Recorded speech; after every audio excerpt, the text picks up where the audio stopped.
the new Pension Reform Act affects them. The second one was on the challenges of budget implementation, particularly in this age of austerity.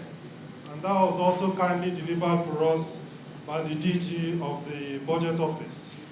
The third edition was on public procurement in Nigeria, and that was held, I think, in November or December, so that organizations can start to plan for procurement in advance of the budget. And given the financial challenges currently facing the country, this fourth session is also money related, in keeping with the design of this seminar series to focus on topical issues affecting the public service. Today's topic is on public-private partnership.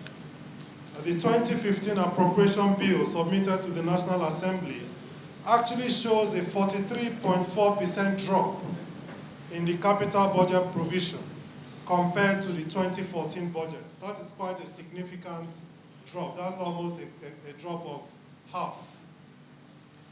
Given that developing countries like Nigeria need to grow their infrastructural base and invest in capital-intensive projects like power, roads, schools, and hospitals, a healthy capital budget is an absolute necessity.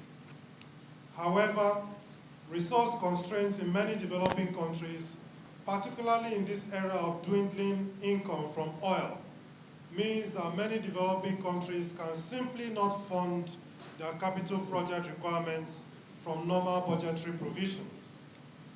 Even in developed countries, it is clear that government cannot meet all its expenditure needs through normal budgetary provision.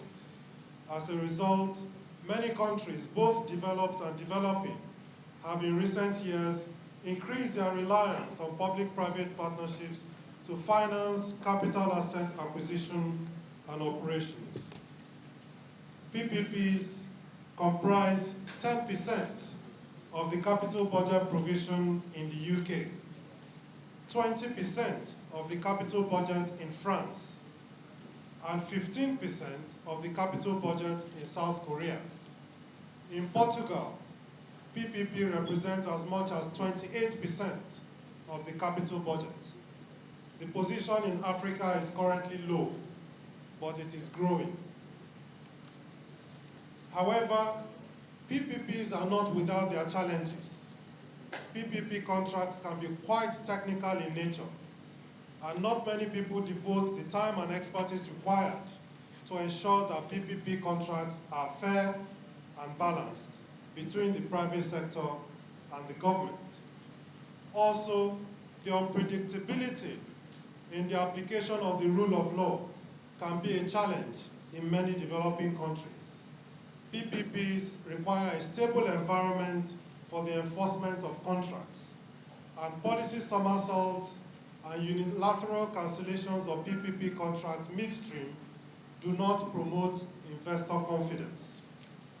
Additionally, it is often not clear how resources obtained through PPP are accounted for through the normal budgetary, accounting, and audit systems of government.